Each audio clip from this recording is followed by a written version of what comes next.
Your show will go live in 5 seconds. 4, 3, 2, 1. Lost Pulse.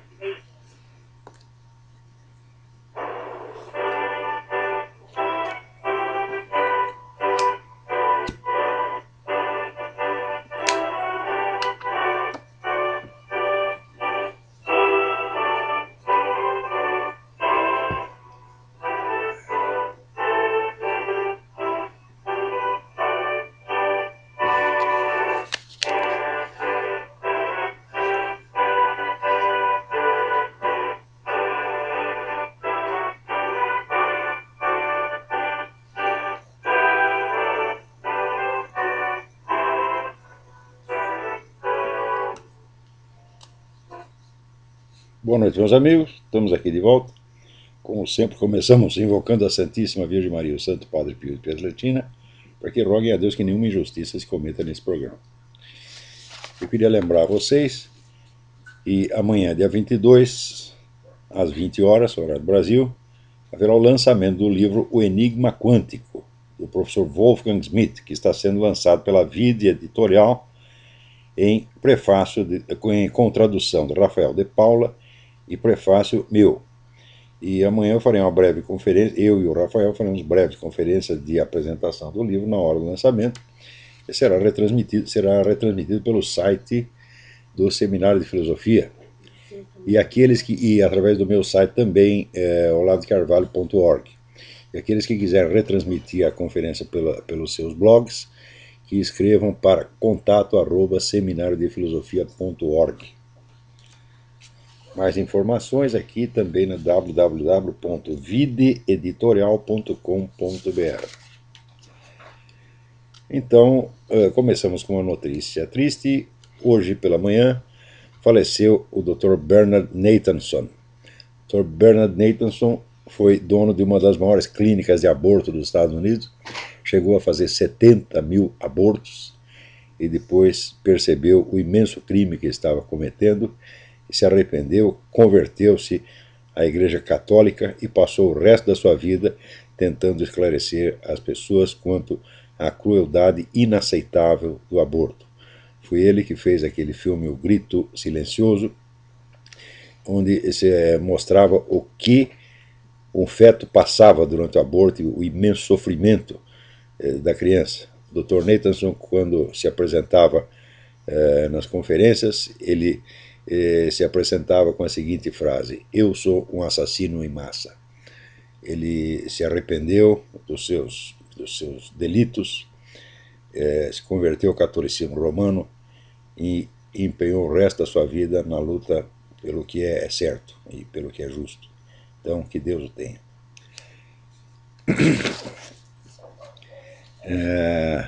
Aqui me chega uma carta, Levi Marcos Pereira, pedindo que eu esclarecesse mais alguma coisa a respeito da relação entre o governo russo e a Igreja Ortodoxa.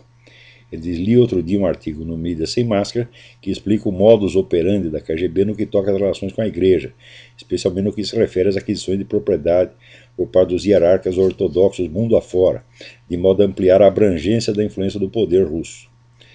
Ele diz: os chefes da Igreja Ortodoxa estão comprometidos somente com o poder ou falam em nome de Cristo? Levi, a pergunta não se aplica muito, porque qualquer sacerdote que seja regularmente ordenado, a missa que ele celebra é válida, o batismo que ele celebra é válido, a confissão que ele recebe é válida, a comunhão que ele dá é válida, é tudo válido do mesmo jeito. Agora, ele vai para o inferno. Tá certo? Então você nunca o fiel tem muito que se preocupar com o que se passa na cabeça do padre. Tá certo? Principalmente porque hoje em dia você pode calcular que a maior parte dos padres o que tem na cabeça é pura merda. Tá certo? Não obstante, se o rito de ordenação dele foi válido, e este é um outro problema seríssimo, porque tem muito padre por aí que o rito dele de ordenação não é válido, sobretudo com todas as dúvidas que surgiram com relação aos novos ritos inventados aí pelo Concílio Vaticano II. Há motivos para duvidar da validade da ordenação de alguns padres. E também na Igreja Ortodoxa Russa, com toda a influência que o governo, tanto o governo soviético quanto o atual governo, tem dentro da igreja, muita coisa pode ter acontecido lá. Mas se o rito de ordenação foi válido, então não se preocupe. O máximo que pode acontecer é o seguinte, é você não aguentar o sermão, o sujeito começar a falar muita besteira e você ir embora. E foi embora. Eu, na primeira comunhão da minha filha, a primeira comunhão foi válida, porque o rito do padre já era velhinho, então a ordenação foi válida. Mas quando ele abriu a boca, eu tive que sair. Falei, eu vou sair, fumar um cigarro, para você ficar lá dentro, eu vou torcer o pescocinho do padre. E isso não vai ficar muito bem, né? Agora, com relação à igreja russa, nós não podemos esquecer que a igreja russa sempre foi uma igreja estatal, desde o início. No tempo do Tsar era a mesma coisa, a igreja é parte do governo. Uma igreja independente jamais existiu na Rússia. Então, quem quer que esteja no poder, manda na igreja. O Tsar mandava, depois veio o regime comunista, continuou mandando, e agora está lá o Vladimir Putin, manda da mesma maneira. Tá certo? Então, não é necessário, vamos dizer, uma operação especial para controlar a coisa, né? Então, sempre a igreja russa sempre foi controlada. E sempre foi uma igreja extremamente apolítica, quer dizer, não se mete na política e faz o que o governo manda, obedece, fica quieto. O que é uma coisa que, vamos dizer, uma diferença brutal em relação à igreja do Ocidente, vamos dizer, cujos conflitos, né, já no tempo, na Idade Média, os conflitos com o Império, e depois os conflitos com os governos modernos são parte da história, né? Então, por via das dúvidas, é bom estar alertado. Quer dizer, a probabilidade de você estar lá se confessando para um agente da KGB é muito grande. O agente da KGB ele vai absolver você dos seus pecados, você é um agente da KGB, te absolve dos seus pecados, e a absolvição é válida. E daí ele vai e conta tudo para a KGB, né? E ele mesmo comete um pecado gravíssimo, violando o segredo da confissão, né? E daí como é que ele vai fazer? Ele vai se confessar para outro padre que também é agente da KGB? Né? Quer dizer, é uma situação realmente deprimente. E as pessoas que acham que saíram correndo, vamos dizer, da igreja romana para buscar abrigo na igreja ortodoxa, então, fizeram uma grande bobagem, né? Deveriam ter estudado melhor a situação da igreja ortodoxa antes de fazer uma coisa dessa. Inclusive porque na igreja católica romana você ainda tem, mesmo que a hierarquia inteira esteja corrompida ou vendida para o inimigo, você tem condições de lutar dentro. Agora na igreja ortodoxa russa não tem, porque a igreja sempre foi subserviente ao Estado, não tem a tradição de luta e de conflito como tem a igreja católica romana. Tem alguém na linha aí? Alô, quem é? Alô, olá. Sim. É o Gabriel de Brasília. Gabriel, tudo bem? Tudo bem? Tudo perfeito. Sobre um recado que o Caio Rossi mandou. Eu tenho um canal no YouTube que eu posto os vídeos do Frostpeak. Eu coloquei o último vídeo da semana passada sobre ele. Ele me mandou: Gabriel, peço que retire meu nome do título dos vídeos que postou ou tomarei medidas legais contra você. Ele não pode tomar medida legal nenhuma porque o vídeo é meu. Você reproduziu o meu vídeo, você está autorizado a reproduzir o meu vídeo. Agora, aqui falando em medidas legais, eu que posso tomar medidas legais contra ele, porque ele repassou aquela história a respeito do meu casamento, cometendo um óbvio crime, depois ele disse, não falou isso, não falou uma pinóia, está lá o texto que mostra que você falou. Não foi você que começou a história, mas você repassou, Caio repassou. Né? Então, a minha sugestão é assim, Caio Rossi, vai chupar uma piroca e não enche o saco. Tá certo? Você se dê por grato da gente apenas ter falado a coisa em vez de tomar alguma medida contra você. Tá certo? Você andou muito tempo nessa academia de halterofilismo e à medida que o músculo ia crescendo, o cérebro ia atrofiando. Né? Só que tem inveja do senhor e não consegue fazer nada da vida e vive de fofoquinha, de picuinha. Mas é o tal negócio, se ele tem as suas ideias, então que publique uma série de livros, que dê um curso, que faça alguma coisa em vez de tentar desfazer o que os outros estão fazendo. Mas no Brasil está cheio de gente assim. Por isso que eu publiquei, já faz mais de 10 anos, eu publiquei aquele texto do José Reniero, Roedores da Glória, que são pessoas que só ficam fazendo isso. Qualquer pessoa que dá certo na vida, aparece um monte de filha da puta, de roedores da glória, de invejosos, de fracassado, só para torrar o saco. Então, eu gostaria só de deixar claro para esse Caio Rossi aí que os vídeos vão continuar e que eu não vou tirar o nome dele e que ele que vai a merda. É isso mesmo. E se ele reclamar muito, e se for para advogado, não sei o que, você me avisa, que daí a gente toma as providências necessárias. Tá certo? Vamos dizer, o vídeo é meu, se alguém pudesse reclamar da reprodução, seria o dono do vídeo, o proprietário da imagem, que sou eu. E eu não estou reclamando nada, estou até agradecendo que você tenha divulgado isso. Menos um vigarista. É isso mesmo. Lá. Agora é uma pena, porque o Caio Rossi é um rapaz inteligente, é um sujeito de muito talento. O que falta para ele não é talento, não é inteligência, é caráter. Falta vergonha nessa sua cara, Caio Rossi. Tá certo? Porque você, enquanto você pôde tirar proveito dos meus ensinamentos, você aprendeu muita coisa, não aprendeu pouco não, porque tu não é burro, tá certo? Mas depois, rapaz, é como diz, o fracasso subiu a cabeça. Né? Você viu que o outro está dando certo, que o outro tem lá um montão de alunos, etc. Então ele começa a fazer de conta que ele é superior aos outros alunos. Ah, as Olavetes são todos QI 10. Eu digo, pô, meu Deus do céu, lá está cheio de professor universitário, gente altamente capacitada em várias profissões, muito mais inteligente do que 10 Caio Rossi.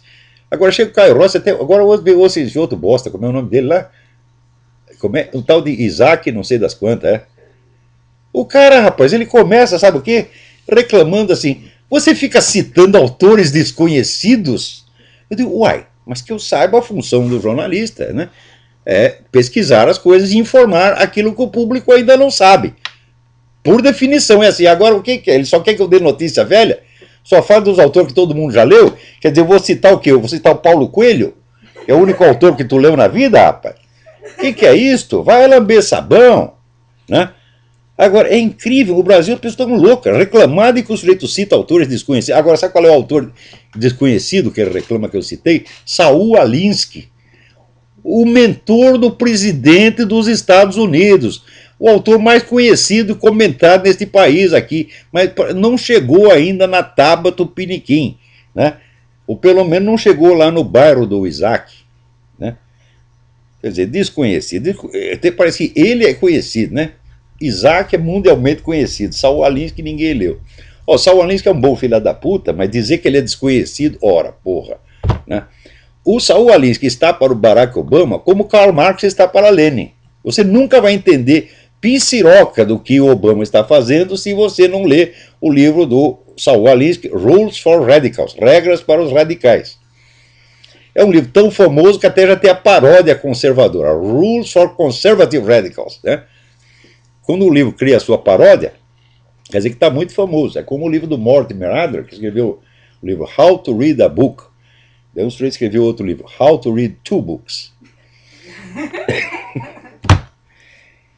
Então, aqui diz que o governador Sérgio Cabral está oferecendo um palacete no Rio de Janeiro para instalação do Instituto Lula. Então, isso significa o seguinte, a Académie Française que se cuide, né? A Universidade de Princeton que se cuide, porque vai haver aí um templo da alta cultura, né?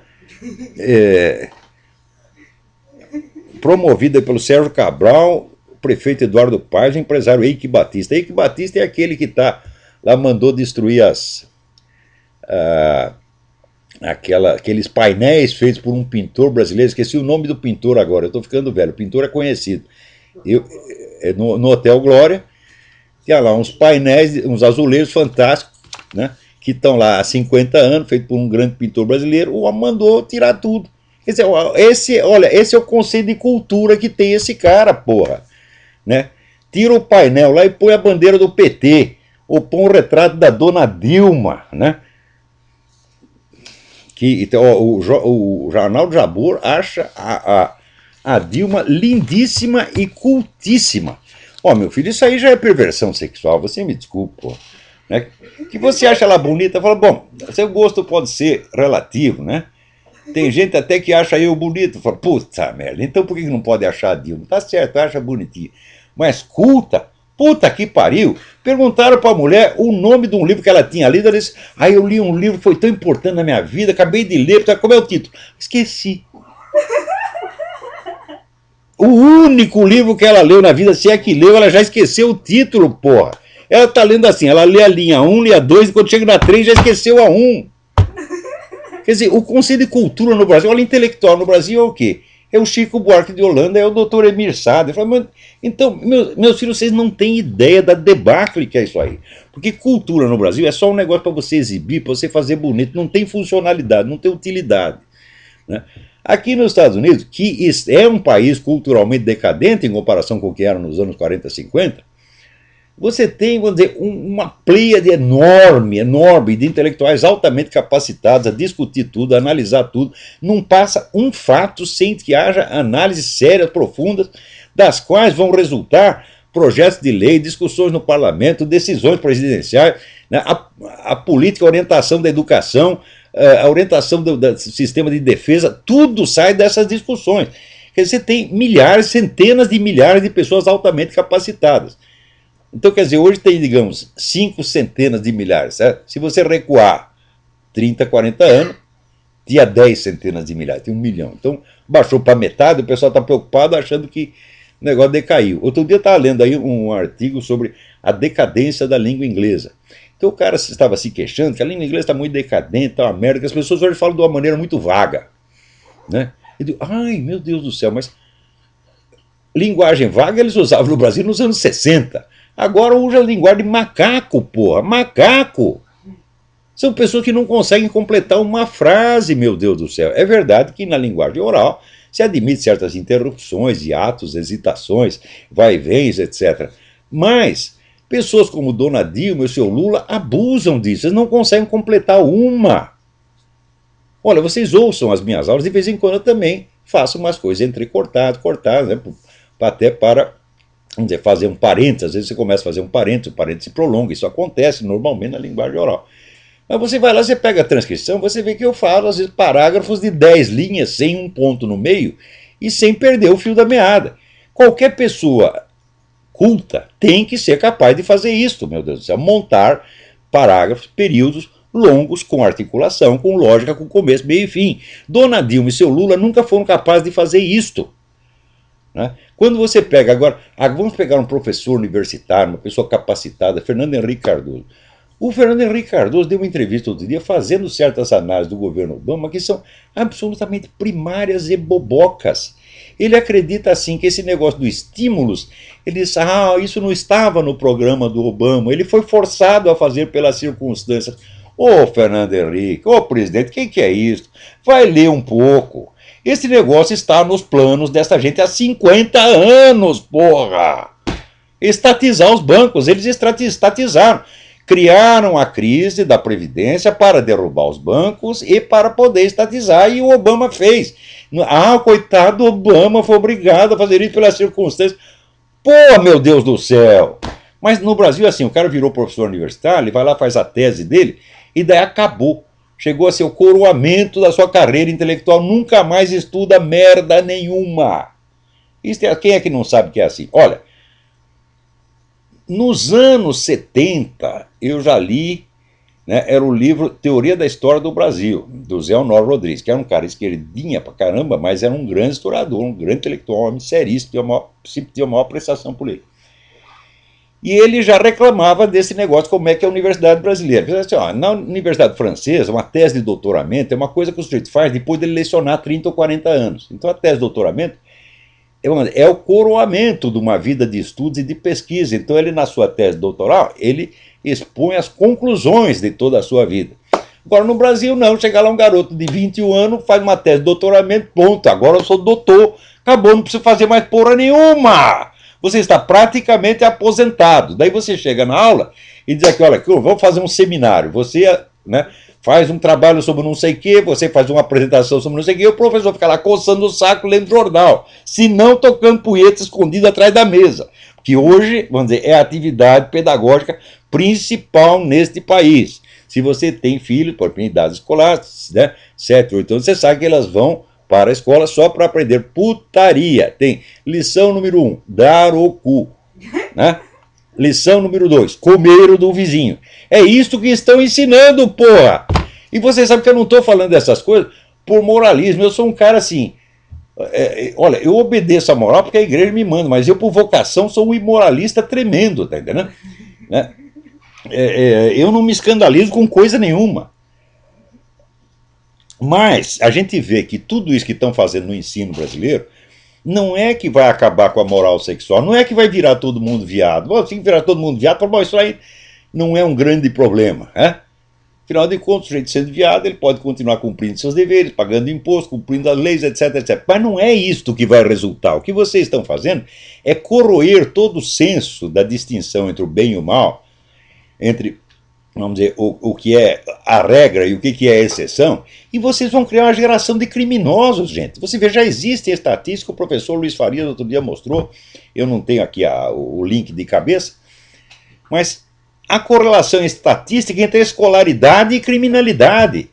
Quanto mais crianças você põe na escola, mais crianças viram criminosas. E isso vai aumentar muito. Esse negócio de professor bater, de aluno bater em professor, tocar fogo na cabeça, no cabelo da professora, derrubar o professor da escada, tá certo? Assaltar o professor, está virando moda no Brasil. É? Aqui também começou a virar moda, mas não tanto quanto no Brasil, né? Em Nova York isso aconteceu. Sabe o que a prefeitura de Nova York fez? Privatizou as escolas. Falou, nós não aguentamos cuidar desse abacaxi. Então, vendeu as escolas, né? Isso aí vai fazer o quê? Mais de 10 anos. Né? E o negócio de violência escolar aqui diminuiu muito nos últimos anos, mas no Brasil está crescendo. Porque, eu vou dizer para vocês por que acontece. Essas coisas, vamos dizer, de movimento gay, feminismo, as coisas, todos esses movimentos, elas têm uma função na sociedade. Qual é a função? A função é representar a contrapartida crítica do sistema. Então, como você vê os defeitos do sistema, então você enfatiza os valores contrários, que são hipotéticos, que às vezes são valores somente na sua cabeça.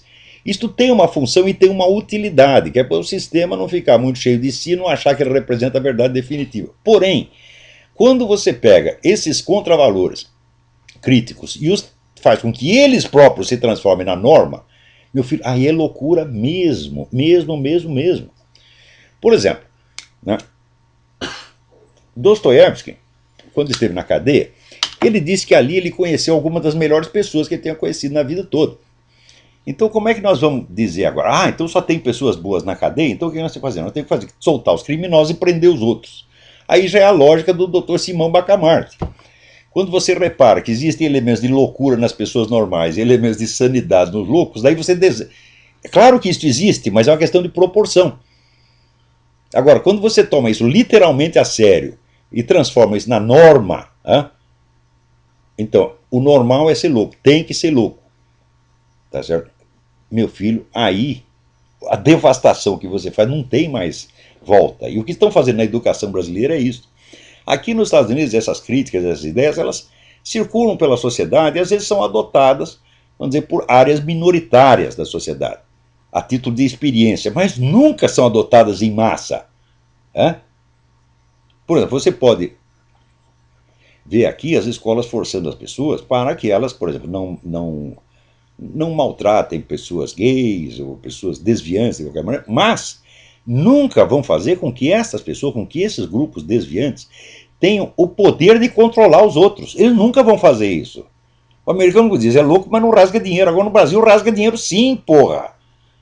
O que estão fazendo aí no Brasil, por exemplo, esse negócio de gay invadir a igreja e ficar lá dentro, um amassando o outro, passando a mão na piroca do outro dentro da igreja, para provocar o padre, aí o padre vai reclamar, daí eles dizem, é crime de homofobia.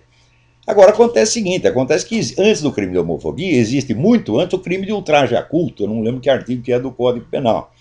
Você interromper um culto religioso, tá certo? Perturbar ou interromper um culto religioso, ou você escarnecer de alguém por motivo de crença ou de função religiosa, é crime no Brasil. Agora, esses padrecos também não sabem que existe a lei. Então, o gay, o traveco, vai lá dentro, pratica o crime de ultraje a culto, mas o padre não sabe. Agora, o gay sabe que existe o negócio da homofobia. Então, em vez do padre processar o gay, é o gay que processa o padre, porra! É a mesma coisa que o sujeito entra na sua casa para te assaltar, e você, como é fortão, você é o Caio Rossi, né? Você esteve lá na academia da halterofilia, então você é fortão, você desarma o cara e dá-lhe uns tabefes. Ele sai e te processa. Não teve um cara aqui nos Estados Unidos, aqui aconteceu isso aí, o sujeito foi assaltar um supermercado e foi preso, né? Daí ele processou o supermercado porque ele disse que o estresse que ele ficou durante o assalto o prejudicou muito. Na França não teve um sujeito, né, aleijado, deficiente físico, que processou o pai e a mãe porque não o abortaram? Sempre tem louco para tudo, mas aqui e na França os caras são exceções, e no Brasil estão fazendo dessas coisas a regra. Porque o Brasil não tem intelectuais mais, só tem pseudo-intelectual, só tem farsante, só tem vigarista. E vigarista pega, ele ouve falar que tem uma moda assim na França ou nos Estados Unidos, que nos países de origem aceita apenas, vamos dizer, a título de, vamos dizer, anormalidade consentida, né? Mas no Brasil eles aceitam como se fosse um mandamento divino. Quer dizer, nos países onde essa ideia se originaram, elas têm uma influência muito limitada, mas no Brasil tem uma influência total e devastadora. Outro estava me contando que agora o grande filósofo da educação no Brasil é o Paulo Giraldelli, meu Deus do céu! Sabe o que é o Paulo Giraldelli? É aquele sujeito que tinha lá o vídeo dele com a mulher pelada e uma bunda de homem na frente toda peluda, né? E daí eu perguntei se a bunda era do Paulo Giraldelli, ele falou, não, não é! Isso é uma calúnia, essa bunda jamais foi minha. Eu digo, mas então o que está esse cara pelado fazendo com a sua mulher lá? Né? Então, ou tu é mentiroso ou tu é corno, não tem meio termo, tá certo? Quer dizer, este cara vai ensinar educação para os outros, um cara que não sabe escrever, um homem inculto, burro, inepto, vigarista intelectual mesmo, né? É aquele cara que eu citei lá um negócio de Platão, ele disse, não é assim. Daí eu peguei e citei o texto original e falei, não é assim. Daí eu peguei o texto grego, caralho! E por lá, tá aqui o texto grego. Ele, não, não é assim. Fala, bom, então não tem jeito, meu filho. Quer dizer que se você acha que o próprio texto do Platão, escrito em grego, na língua original, né, entende menos de Platão do que você, então só tem um remédio para você, meu filho, é dar o cu, que é o que você está ensinando os outros a fazer. Aliás, agora diz que tem um monte de brasileiro fazendo operação transexual na Tailândia. Olha, eu sou inteiramente a favor, eu sou inteiramente solidário. Né? Eu acho que vocês, tudo que estão aí nesse negócio de movimento gay, essa coisa tudo, vocês têm de parar de viadagem, tá? Seja homem, vai logo e corta o peru, porra. Tá entendendo? Então, esses travecos estão dando um exemplo de macheza para todos vocês, né? Então, chega os entretanto, vai logo pro finalmente, já corta logo, tá entendendo? Agora, essa história do cara, vou dizer, ele se veste todo de mulher, mas fica com um baita piruzão embaixo, fala, pô, isso aí é fraude, isso aí é estelionato, meu filho, né? Então, eu sou inteiramente a favor, cortem-se os perus em massa. Né? Tem mais alguém na linha? Alô, quem é? Oi, Olavo. Oi, tudo bem? Oi, o Ricardo Vitor de Belo Horizonte. Ricardo, tudo bem? Vou comentar. Semana passada eu falei daquele Arthur Sotomayor, né? Agora eu descobri outro, rapaz. Tem um senhor na internet, vamos ser respeitosos, né? Alfredo Bernatti. Ele escreveu livros em PDF falando que Jesus não existiu. Ué, e que prova ele tem de que ele mesmo existe? O cara publicar um texto de PDF não quer dizer que ele existe. Né? Quer dizer que se todos os depoimentos... Quando ele agitando os braços na internet, nem os ateus concordam com ele, ele falou que vai dar porrada em todo mundo que discorda dele. Ah, ele pode vir dar porrada aqui. Olha, ô seu CQ Bernatti, eu dou uma passagem para você vir para os Estados Unidos bater em mim. Vem aqui, vem para tu ver o que te acontece. Ele tem um argumento... Se você é velhinho, eu também sou. Né? Ele falou assim, se Deus existisse, não teria bicho na minha goiaba, e minha goiaba não ia ficar podre. Ah, é? De onde que ele tirou a premissa disso aí? De que se Deus existe, as goiabas são eternas. Não, as goiabas não são eternas. Os goiabas são eternos. Os goiabas, como ele, não sei se esse termo ainda existe no Brasil, né, nos anos 60, quando o sujeito era muito idiota, ele chamava de goiaba. Ele, então, é o termo do tempo dele. Né? As goiabas apodrecem, mas os goiabas são eternos, não morrem jamais. No seu e-mail, com os livros dele, ele põe na internet, ele fica gritando, babando a edição dos braços, falando que Deus não existe. Ele falou assim, não, meus livros são de graça, eu não vendo meus livros. Aí, É claro que não vende, quem é que ia comprar, porra? Ele falou que nenhuma editora queria comprar os livros dele, direito, né? Ele falou, mas são meus best-sellers. Aí o pessoal falou, pô, cara, best-seller é o livro que tá vendido. Como é que você é best-seller se não vende o livro, pô? Pois é, o cara não sabe nem o que é um best-seller. Ele não sabe falar inglês. É uma besta-seller. Mas tem idiota pra tudo nesse mundo, hein? Alfredo Bernatti, você já é um senhor de idade, eu também sou. Se você quer bater em mim, você venha. Eu lhe dou uma passagem. Eu vou ter que comprar passagem com antecedência, porque é mais barato. Se eu for comprar para amanhã, vai sair caro. Então eu compro a passagem para daqui 6 meses para você vir aqui bater em mim, tá bom? Por favor, Olavo, manda um abraço. Tá, manda um abraço de Tamanduá. Por que você não vai ensinar lá no Instituto Lula, ô Bernatti? Porra! Agora aqui aconteceu uma coisa maravilhosa, maravilhosa. O pessoal fez uma campanha mostrando todos os crimes da Planned Parenthood. Planned Parenthood foi aquela organização abortista e a maior rede de clínica de aborto dos Estados Unidos, fundada pela Margaret Sanger, uma filha da puta racista que queria acabar com os pretos, instalando um monte de clínicas de aborto nos bairros pretos. Veja você, né? Então, os moleques pretos não iam nem nascer. Então a geração seguinte já ia estar tudo branquinho que nem ela. Daí, essa porra desse Smithsonian Museum, do qual eu fui sócio, não sou mais, eles mandaram um negócio aqui, queremos você de volta. De volta ao caralho, não vou lá mais não. Não entro nesses puteiros. Minha mãe disse para não frequentar certos lugares. Né? Então, fizeram uma exposição celebrando o centenário da filha da puta e omitiram este pedaço da história. Quer dizer, vocês estão enganando a população. O que é o Smithsonian? É um bando de vigarista. Digo na sua cara, isso é vigarice. Me processa se quiser. Vai tomar no olho do seu cu. Quem faz isso está enganando a população. Se é para contar a história do sujeito, você tem que contar a história verdadeira. Eu não estou falando nada da vida particular dela, não estou falando da Margaret Sanger, deu para o vizinho, deu para o leiteiro. Não estou falando disso, estou falando de atitudes públicas que a mulher tomou e que vocês estão escondendo. Né? Agora, aqui, né, me manda um artigo do Milton Ratum, que saiu no Estado de São Paulo, né, dizendo que esse movimento que está havendo lá no Oriente Médio, isso é tudo uma maravilha, é a democracia. Eu digo, mas, meu Deus do céu, olha, nunca houve democracia em nenhum daqueles países e não vai haver, só vai haver no Iraque, porque os Estados Unidos foram lá implantar o negócio, tá certo? E pôr um monte de marine lá para tomar conta. E daí os caras vão votar direitinho e dão o cargo para o sujeito eleito e obedece à lei enquanto estão os americanos lá. Os americanos virar as costas, aquilo vira um cu no dia seguinte. E quem é que não sabe? Vou dizer por quê. Porque isso faz parte da tradição islâmica. Se você estuda, eu estudei esse negócio, vocês não estudaram, então fica quieto, cala a boca, burro. Hã? Qual é o conceito de legitimidade no mundo islâmico? O governante legítimo é o governante que está no poder. Qualquer um que chega ao poder é considerado legítimo até prova em contrário. Por quê? Porque se ele está no poder, foi Deus que deu. Então, ele é legítimo até a hora que alguém o tira de lá. Então, daí ele deixou de ser legítimo. Então, este conceito está lá faz 1.600, 1.400 anos, pô.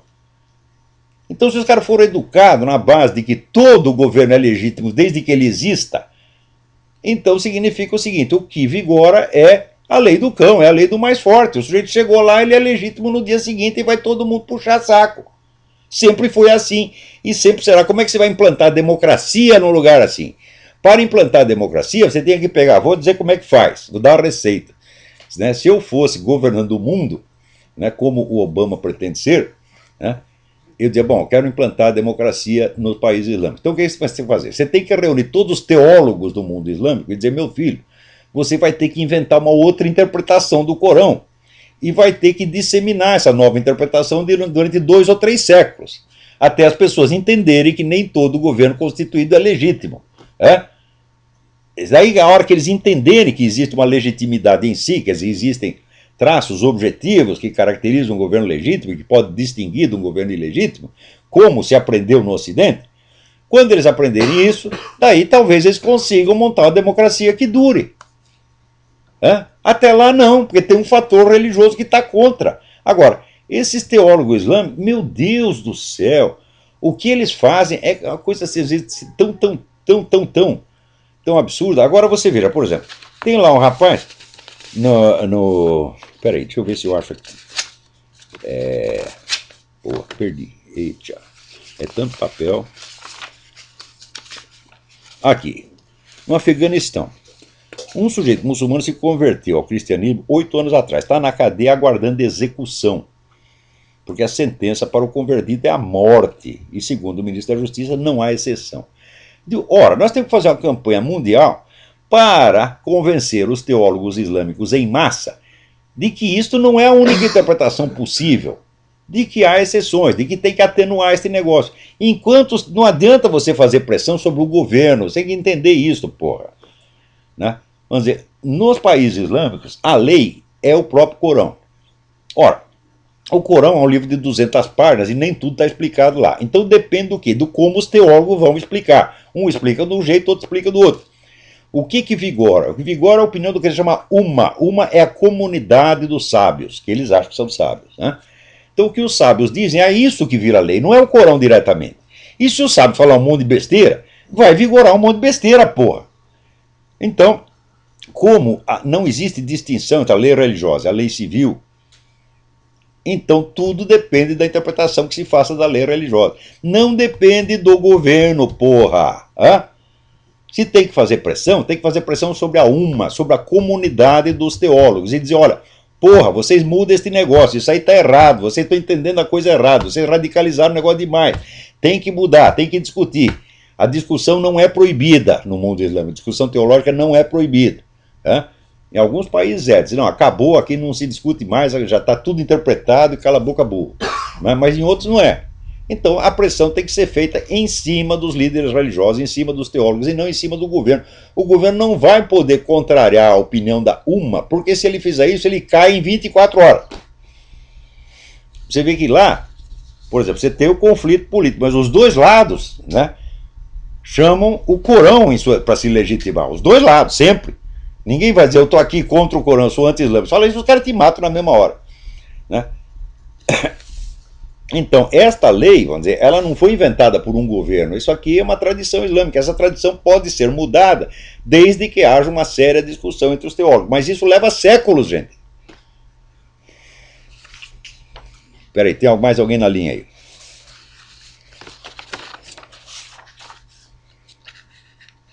Alô, quem é? Alô? Epa. Ferrou. Aqui, o Marcos da Silva Biancardi me escreve blá, blá, blá, no assunto da presença do Obama como partícipe de um concerto de apoiadores da nova ordem mundial com a tarefa de fragilizar a economia americana, eu pediria, se possível, que você me enviasse informações sobre duas questões. Qual o significado do Iraque e das ações americanas naquele país, dada a finalidade da ordem muçulmana que Obama incentiva? Bom, a intervenção no Iraque foi antes do Obama. Né?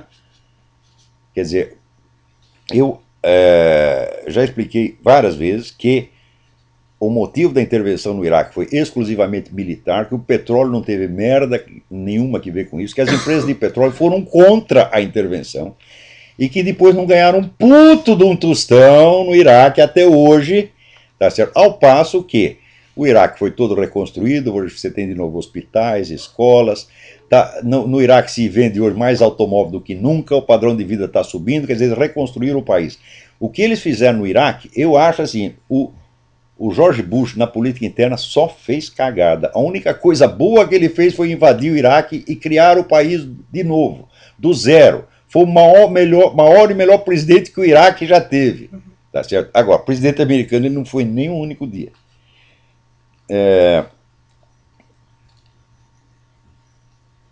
Pergunta, por que as forças multinacionais que estão lá, sob a chefia americana, não permitem ali também a implantação definitiva de um poder islamita? Muito bem. Quando eles começaram a operação, que foi no governo Bush, o objetivo era exclusivamente militar e iria, evidentemente, contornar toda a questão religiosa. Não se fala mais na questão religiosa. Quiseram inaugurar uma política civil democrática na qual todas as facções religiosas pudessem participar igualmente. Ali no Iraque havia condição para fazer isto. Por quê? Porque a facção radical dominante não era a Fraternidade Islâmica, e sim era o partido Ba'ath do Saddam Hussein, cujo partido a invasão americana destruiu por completo. Então não havia facções radicais capazes de tomar o poder no Iraque no dia seguinte. Ao contrário do que acontece no Egito, porra. Exatamente o contrário. Então, destruído o partido Ba'ath, havia condições para se implantar a democracia. No Egito, o que você vai fazer? Destruir a fraternidade islâmica? Não pode, porra. Então não é a mesma coisa. Segundo, qual seria a lógica maior da elite global para a destruição dos Estados Unidos? Muito bem, aí é um problema que é de uma ambiguidade, assim, de um caráter paradoxal, que deve fazer esses camaradas da nova ordem mundial perder o sono todos os dias. Porque, por um lado, eles têm que quebrar a soberania dos Estados Unidos e de Israel, que são os maiores obstáculos que existem à implantação de um governo mundial. Por exemplo, já expliquei aqui, se os Estados Unidos se submeterem ao Tribunal Penal Internacional, então pode vir um juiz da Suíça, da Alemanha, da Zâmbia, de Uganda, e mandar prender o presidente americano. Então acabou a soberania. Os americanos não podem aceitar isso. Então, por isso mesmo, o pessoal da nova ordem global entende que se não quebrar a espinha da soberania americana, não virá governo mundial, ou pelo menos não terá o poder que eles pretendem que tenha. Para quebrar a soberania, precisa quebrar a economia também. Só que tem o seguinte problema. Dos 3 esquemas globalistas que existem, que é esse esquema ocidental, o esquema russo-chinês e o esquema islâmico, o esquema ocidental só tem como base militar, como suporte militar, os próprios Estados Unidos. Então, eles querem quebrar a espinha do país, mas não podem quebrar por completo. Então, o que eles fazem? Fica fazendo esse jogo de morde e assopra. Como é que eles vão sair dessa? Eu não sei, eu não sou Nelson Rockefeller, não sou George Soros, não tenho nada a ver com isso, eles que se arrumem. Então você vê a ambiguidade do que eles fazem. Então, por um lado, eles tinham que assegurar, vamos dizer, a segurança americana no Iraque. Fizeram isso, tá certo? Mas, por outro lado, estão abrindo as portas dos Estados Unidos para a invasão islâmica. Não invasão de imigrantes, a invasão dos altos círculos. Esse pessoal muçulmano aqui está comprando todo mundo, é uma compra de consciência que já teve na história dos Estados Unidos. Leiam lá o livro The Muslim Mafia e vocês vão ver que não é pouca porcaria aquele negócio. Então, eles combatem os islâmicos num lugar do planeta e ajudam no outro. Esta ambiguidade é em parte calculada, mas em parte reflete apenas confusão, porque você pensa, para acreditar que existe assim, um poder secreto que controla tudo, o cara precisa ser muito trouxa. O que existe é grupos e pessoas que querem mandar em tudo e querem controlar tudo, mas eles não controlam sequer os seus próprios peidos. Você tá entendendo? Ele está lá sentado segurando o peido sai. Isso já deve ter acontecido para os Rockefellers, para o George Soros, acontece até a mim, vocês viram que coisa. Os meus peidos não me obedecem. Então, o que existe é a presunção de mandar no mundo. Então tem 3 grupos muito fortes, com muito dinheiro, querendo mandar no mundo. Agora, eles não agem de maneira coerente, eles erram. Este plano, vamos dizer, dos Rockefellers, etc., já era para ter dado certo há muito tempo. Eles calculavam que quando chegasse no ano 2000 já estaria tudo montado o governo mundial, e não está ainda, porra. Então, eu acho que esse governo mundial será sempre um fracasso. É que nem aquele rapaz que outro dia no Chile desembarcou lá o David Rockefeller, já velhinho na cadeira de roda, um chileno, falou: vai pra casa, filha da puta, nós não queremos seu governo mundial, vai a merda. Aí, e ele dizia: o seu governo mundial vai falhar, vai fracassar. É claro que vai fracassar. Todo projeto, vamos dizer, de poder excessivo, ele fracassa por definição. Júlio César fracassou, Alexandre o Grande fracassou, Stalin fracassou, Mao Tse Tung fracassou, Gengis Khan fracassou, Hitler fracassou, e esses caras vão fracassar também. Os 3 grupos, o russo, chinês, os islâmicos e essa turma do Rockefeller, vão todos falhar. Mas falando nisso, alguém me pede, como é que eu posso me informar melhor sobre esse negócio de nova ordem mundial. Então, eu fiz aqui uma lista dos principais livros que as pessoas deveriam ler a respeito. Agora, peraí, a lista está cheia, está aqui. Sobre esse negócio de nova ordem mundial, todo mundo fala muita besteira no Brasil, porque as pessoas discutem no Brasil pelo imaginário, é coisa assim que passou pela cabeça delas.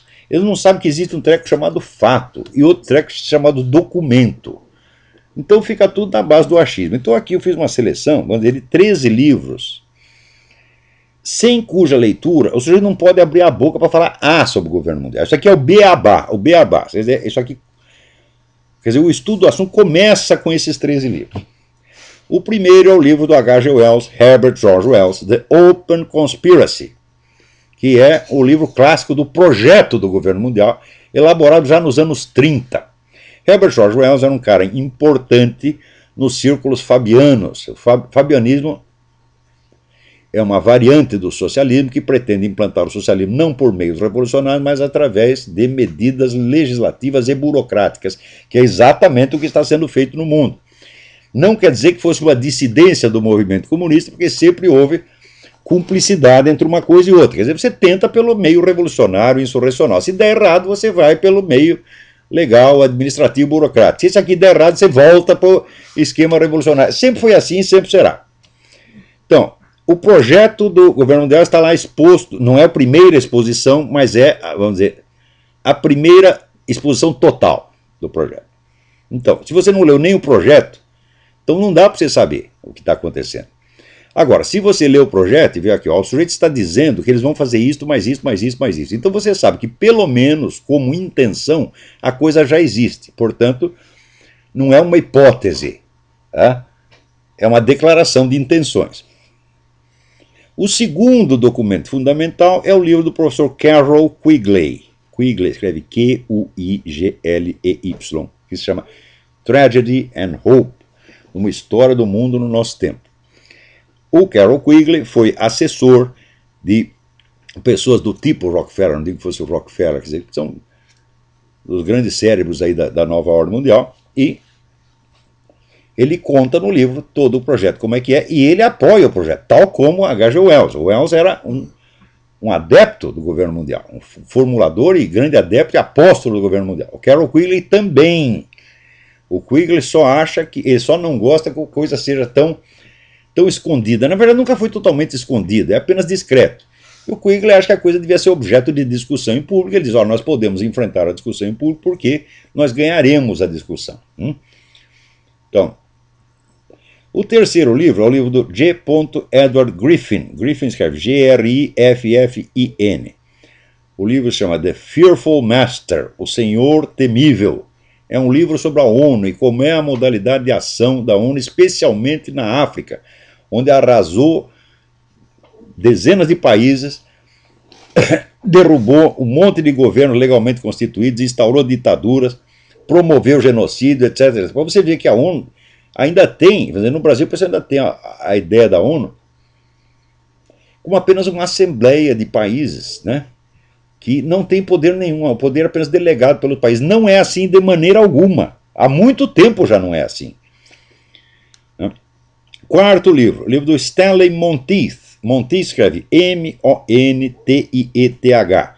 O livro chama-se Brotherhood of Darkness, a Irmandade das Trevas. Então, esse livro é o melhor que existe sobre a participação de sociedades esotéricas e secretas dentro deste, semi-secretas, dentro deste plano da nova ordem mundial. Uma interpretação extremamente equilibrada e muito bem informada. Quinto livro, o livro que eu já citei dezenas de vezes, o livro do Lee Penn, P-E-N-N. O livro chama-se False Dawn, a Falsa Aurora, com o subtítulo The United Religions Initiative, Globalism and the Quest for a One World Religion.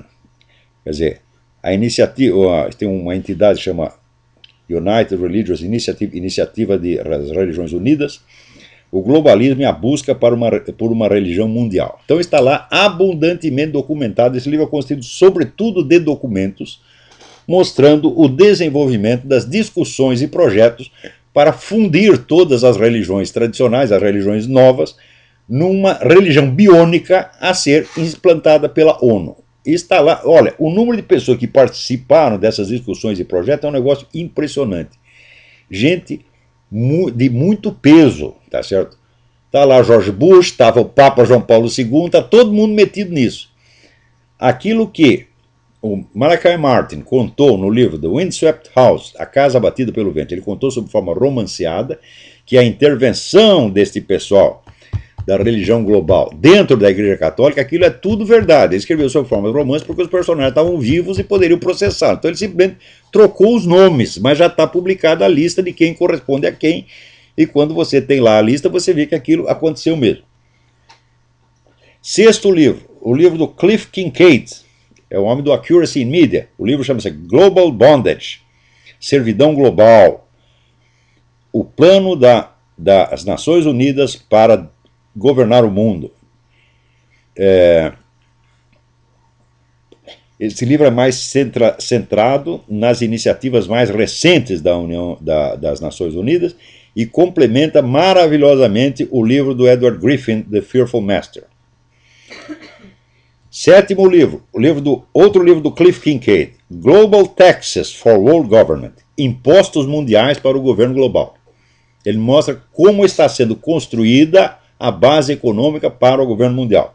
Isso não é hipótese, isso já está acontecendo, está abundantemente noticiado. As pessoas, como é simplesmente um projeto muito grande, é uma coisa que é discutida e coordenada e criticada por intelectuais de primeiro plano, por gente muito estudiosa. O cidadão comum está totalmente desaparelhado para isso, e significa o seguinte, que se o cidadão comum americano está desaparelhado, muito mais estão os intelectuais e formadores de opinião no Brasil. Digo para vocês, na universidade brasileira e em toda a mídia não tem uma pessoa capacitada para discutir esse assunto, porque não leram nada. Se começar a ler, vão pegar essa listinha e começar, e daqui 3 meses vão estar aí pontificando sobre o assunto como se eu tivesse estudado durante 20 anos. Até parece que eu não conheço essa gente, né? Porque qualquer autor que eu cito, no dia seguinte tem 10 especialistas no assunto falando, né? Quer dizer, um me critica porque eu cito autores desconhecidos e o outro finge que conhecia. Porra, como é que dá para discutir com um macaco, gente? Não dá. Oitavo livro, o livro do E. Michael Jones, Libido Dominandi. É um termo latino de Santo Agostinho. Quer dizer, o desejo de domínio, né? A volúpia de poder, né? Com o subtítulo Sexual Liberation and Political Control. Então, mostrando como, pelo menos há 2 séculos, essas campanhas de liberação sexual estão sendo usadas para criar mais controle social. É um negócio do pão e circo, só que agora não é mais pão e circo, é buceta e circo. Você libera, né, o sexo, e as pessoas, atrás do prazer, elas aceitam mais e mais e mais e mais controle estatal em cima delas.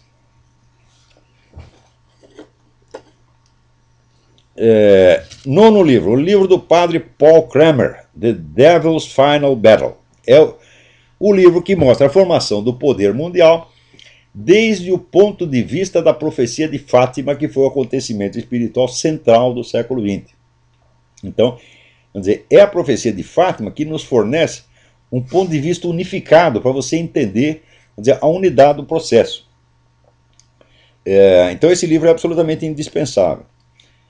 10º livro, livro do jornalista espanhol Daniel Estulin, The True Story of the Bilderberg Group. Quer dizer, o Bilderberg é um círculo, um clube de bilionários e pessoas altamente influentes que se reúne pelo menos uma vez por ano para fazer uma análise do estado do mundo e implementar os projetos de governo mundial. Até o Papa João Paulo II participou de reuniões do Bilderberg. E o Daniel Estulin, ele acompanhou essas reuniões durante 20 anos e fez pela primeira vez um apanhado unificado do que é o Bilderberg e qual é a sua verdadeira atuação no mundo. 11º título, Philip Darrell Collins e Paul David Collins. Collins é C-O-L-L-I-N-S. The Ascendancy of the Scientific Dictatorship. A função da ciência e da tecnologia na constituição do poder mundial. Um livro da mais alta importância. 12º livro, Hervé Rissan. Rissan escreve-se R-Y-S-S-E-N. Les Espérances Planétariennes. As Esperanças Planetárias. Vamos dizer, é um livro sobre, vamos dizer, o imaginário, as mudanças do imaginário, do sentimento coletivo que estão sendo, vamos dizer, realizadas para tornar palatável, ou pelo menos não é palatável, para tornar insensível a formação da nova ordem mundial, de modo que esse poder mundial esteja constituído diante dos olhos de todo mundo, sem que as pessoas sequer percebam. Tanto que até hoje tem gente que tem a cara de pau de dizer que isso é uma hipótese, isso é uma opinião. Meu Deus do céu. Se o sujeito diz, eu vou fazer isso assim, assim, assim, assim. Depois ele diz, eu estou fazendo, pá, pá, pá, pá. Depois ele diz, já está dando certo. Eu venho e conto o que o cara está fazendo e ele diz que é hipótese. Significa que você não sabe o que é uma hipótese. Né? Hipótese é assim, eu sem ter vamos dizer, a minuta dos planos, a narração das ações, o depoimento do próprio interessado, eu conjeturasse, eu acho que o sujeito está fazendo assim, assim, assim. Mas não é o que acho, eles mesmos estão dizendo, meu Deus do céu. A coisa se existe algo que está bem documentado no mundo, é a formação do poder global. Então, aqui, 13º livro, Ted Flynn, F-L-Y-N-N, Hope of the Wicked, a esperança dos wicked é malicioso, né? A esperança dos maus. The Master Plan to Rule the World, o plano geral para o domínio do mundo. Então, esses 3 livros são o beabá deste assunto. Então, se o cara não leu pelo menos esses 13, não leu e pensou sobre isso aí, não tem condição de abrir a boca sobre o assunto. Olha, eu li centenas de livros sobre isso, centenas. E desses centenas eu selecionei esse aqui porque são aqueles que, vamos dizer, primeiro, tem as informações mais básicas. Segundo, são os mais simples, os mais interessantes de ler. Tá certo? E terceiro, enfocam o assunto do ponto de vista geral. Agora, se você for partir, vamos dizer, para os estudos sobre pontos determinados, então a bibliografia não acaba mais. Tá certo? Dá para você lotar bibliotecas inteiras. E mesmo tudo que eu li, que são algumas centenas de livros, olha, é nada no conjunto. Né? Muito bem, o que mais nós temos aqui? Aqui. Polêmica pelo desalojamento de gays que invadiram o átrio da Catedral de Lima, Peru, num beijaço massivo. Quer dizer, como polêmica? O que é isso? Olha, quando começou esse negócio de movimento gay, eu disse, daqui a alguns anos eles vão começar a entrar dentro das igrejas e criar situações constrangedoras para humilhar o padre, humilhar os fiéis, humilhar o rabino, tá certo? E quando essas autoridades religiosas tomarem alguma providência para expulsá-los, eles vão clamar que é crime de homofobia. Quer dizer, vão criar essa situação premeditadamente. Imediatamente apareceu 15 porta-vozes, né, do movimento gay, dizendo, onde já se viu, isso é paranoia, ele está nos atribuindo intenções que não tem. Falando, não foi interpretação minha. Eu li os documentos nos quais vocês dizem que vão fazer isso. São planos que estão lá muito, muito bem documentados. Eles a gente só tem que ver o seguinte, qual é o estágio de implementação do plano. Então, agora, esse negócio de fazer beijar, ficar lá dando amasso dentro de igreja, que é uma coisa que um casal heterossexual não pode fazer, se fizer vai preso, tá certo? Que era, uns anos atrás, era apenas um plano e que foi testado em pontos específicos aqui dos Estados Unidos e de outros países, agora está virando norma geral. Isso quer dizer que daqui a uns anos será impossível, preste bem atenção, impossível realizar qualquer cerimônia religiosa em público sem o risco deste tipo de ofensa premeditada, maligna, maliciosa, mal intencionada. Então, por hoje é só. Alguém me pergunta aqui, como posso ter acesso à sua entrevista? Ele escreve Jerry Nyquist, não é Jerry, é Jeffrey, J-E-F-F-R-E-Y, Jeffrey Nyquist. A transcrição que o próprio Jeffrey Nyquist fez da entrevista, a transcrição resumida, já está no ar online na minha página e na página do Inter-American Institute, www.theinteramerican.org. Quanto, vamos dizer, à transmissão gravada, eu não sei nem que dia o Nyquist vai colocar isso no ar, mas tudo que eu disse já está lá na transcrição que ele fez. Então tá, até a semana que vem, muito obrigado.